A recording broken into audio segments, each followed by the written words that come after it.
आप देख रहे हैं पब्लिक समाचार और इस वक्त की बड़ी खबर आ रही है। मथुरा से बड़ी खबर आ रही है। नाराज हुए संत प्रेमानंद महाराज ने कर दिया चैलेंज। मथुरा पंडित प्रदीप मिश्रा और प्रेमानंद महाराज जी आमने सामने हो गए हैं। राधारानी पर टिप्पणी को लेकर प्रेमानंद जी महाराज गुस्से में हैं। प्रेमानंद महाराज जी ने प्रदीप मिश्रा को एक वीडियो में खूब खरी खोटी सुनाई है। उन्होंने पंडित प्रदीप मिश्रा के बयान को गलत ठहराते हुए बड़ा बयान दिया है। दरअसल संतों में विवाद की शुरुआत राधारानी पर प्रदीप मिश्रा की टिप्पणी के बाद से हुई है। इसके बाद ही प्रेमानंद महाराज जी ने वीडियो जारी कर इसका जवाब दिया। पंडित प्रदीप मिश्रा ने अपनी कथा के दौरान राधारानी के मायके पर सवाल उठाया था। अगर मैं बैठ गया, थोड़ी देर बाद उठूंगा, उठकर जाऊंगा, किसी को कष्ट होगा, मुझे कीड़े का जन्म लेना पड़ेगा। मैं कथा में नहीं बैठा। देव ऋषि नारद बोले, मुझे मालूम है कि मुझे श्राप लगा, मुझे मालूम है कि मुझे कोई व्यक्ति को ऐसी तकलीफें रहती हैं, नहीं बैठ सकता 3 घंटा, नहीं बैठ सकता 2 घंटा, जाना पड़ेगा, आना पड़ेगा, पाँव दुखेगा, पाँव फेरना पड़ेगा, जाना पड़ेगा, चलना फिरेगा, कुर्सी पे बैठना पड़ेगा, फिर नीचे आना पड़ेगा, फिर ऊपर पे, तो होता है। तो उसको ये लगता है कि मेरे को कष्ट है, तो वो अलग जाकर, देव ऋषि नारद बोल रहे हैं, मुझे कथा में नहीं बैठना, मैं अलग जाकर एकांत में रहकर तुम रुका जी के मुखाग्रविंद से कथा का रसतत्व ग्रहण कर लूंगा, पर किसी को कष्ट नहीं दूंगा। कष्ट दूंगा तो 42 बार मुझे कीड़े का जन्म लेना पड़ेगा। मैं कष्ट प्रदान नहीं कर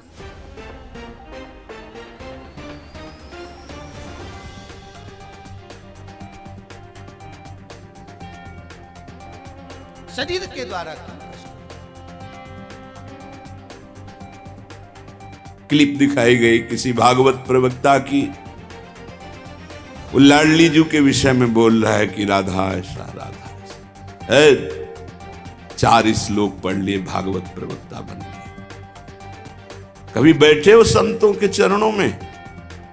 कभी किसी महापुरुष की चरण रज का सेवन करके बात करते तो तुम्हारी असभ्य वार्ता ऐसी वाणी से नहीं निकलती। चर्चा की जाती है प्रभु की, प्रभु में अनुराग प्रकट करने के लिए, स्वयं में, और जो सुने उसको भगवान में श्रद्धा हो जाए, प्रियाजू में श्रद्धा हो जाए। जो हमारी लाडली जी के विषय में एक भी बात नहीं जानता, और लाडली जी के विषय में बोलने का अधिकार क्या जानता है लाडली जी के विषय?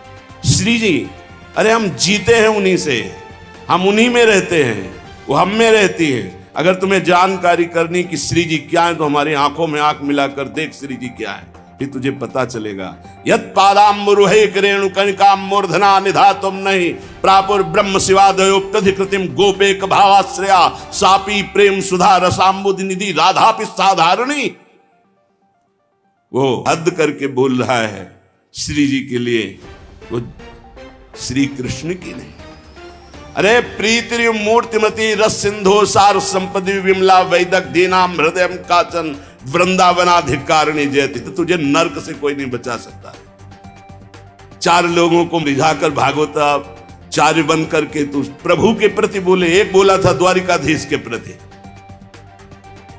अरे तुझे शर्म आनी चाहिए। जिसका जस गा करके जीता है, जिसका जस खाता है, जिसके जस गा करके तेरे को नमस्कार प्रणाम मिलता है, उसकी मर्यादा को तू नहीं जानता। किस बात का माइक में बैठ करके प्रवचन करता जब तुझे ब्रह्म तत्व का बोध नहीं। अरे चराचर जगत में भगवान देखने वाले महाभागवत कहे जाते हैं, और तू भागवत का प्रवचन करता है, भगवान की निंदा करता है, श्री जी की अवहेलना की बात करता है। कहते हैं कि बरसाने में नहीं, कभी सामना पड़ा नहीं संतों से, वही 4 को घेर कर पैर पुजवाता रहा, इसलिए जानता है तो बहुत बड़ा भागवत प्रवक्ता है। श्री जी को कुछ जान जाएगा। प्यारोढ़ुम क्षमते न अच्छी सुखादे नाम तो ध्यानगम। जो भगवान शंकर और ब्रह्मा सुखादि के भी ध्यान में नहीं आने वाली है, वो हमारी लाडली जो है। और रही बरसाने की बात, श्री जी बरसाने में है कि नहीं, तो अभी कितने ग्रंथों का स्वाध्याय किया है, अभी रस ग्रंथों में प्रवेश ही नहीं हुआ। ये 4 श्लोक पढ़ लिए, भागवत प्रवक्ता बन गए। जो मन आया सो नरक जाओगे। ध्यान रखना, वृंदावन की भूमि से गरज कर कह रहा हूं, बोलने का अधिकार तब है जब तत्व का बोध हो जाए।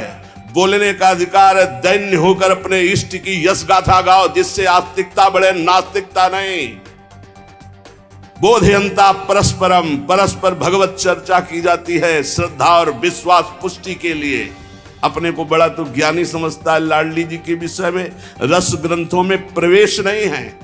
अरे महारानी जी के अंश से ऐसी ऐसी शक्तियां प्रकट हुई हैं, शुम्भ निशुम्भ गए फाड़ के फेंक दिया भगवती ने। जिनके अंश से ऐसी अनंत शक्तियां प्रकट होती हैं, करोड़ बिजली की कांति जिनके श्रीअंग से कोई उन्हें स्पर्श कर सकता है, कोई उन्हें देख सकता है। हे बहुत हमें अंदर से गुस्सा लगी सुन करके कि प्यारी जी और प्यारे जी के विषय में जानता नहीं, कभी वृंदावन की रज में नहीं लौटा होगा, कभी रसिकों का संग नहीं किया, और कह रहा है कि लाडली जो वृषभानपुर बरसाने में ही नहीं है। हमारे आचार्य कह रहे हैं, देख सखी राधा पी केली, ये दो खोर खिरक गिर गहवर बिहरत कुंवर कंठ भुज मेली। हर समय प्रिया प्रीतम की उपस्थिति गहवर बन बरसाने में की मानी गई। इतने रस ग्रंथ है, ये क्या 4 अक्षर पढ़ लिए और भागवताचार्य बन करके ऊट पटांग की बातें करते। एक ने बोला था कि राधा राधा बोलोगे, ऐसा ऐसा, हम तुरंत पता चला था कि 2 ही 4 दिन में हटा दिया गया था। किशोरी जी के विषय में होश में बोलना हमारा जीवन है, हमारा सर्वस्व है। किशोरी जी तो कुछ नहीं करेंगी, बड़ी करुणामयी है, लेकिन अगर हमारा हृदय जल गया तो तू ना लोक लायक रह जाएगा ना परलोक लायक रह जाएगा। ऐसे भागवत प्रवक्ताओं से बिल्कुल कथा नहीं सुननी चाहिए, नरक की प्राप्ति होती है। जिनसे प्रभु के यश की बात सुनने को मिले, जिनके वाणी सुनने से हृदय गदगद हो जाए, अश्रु निकलने लगे, ये जिनके लिए प्राण समर्पित करने की भावना हो जाए, ये है भगवत चर्चा। ये भगवत चर्चा बड़े ज्ञानी बनते हैं। अभी तत्व के विषय में मत बोलो, कृष्ण तत्व को तो तुम जानते नहीं हो। जो ब्रह्म तत्व में स्थित है उनकी भी हृदय की स्थिति को ऐसे आकर्षण कर लिया। बोलते हैं कृष्णात् परम किमपि तत्व हम न जाने। जो कृष्ण का भी परम तत्व राधा बोलने का अधिकार पहले सीख।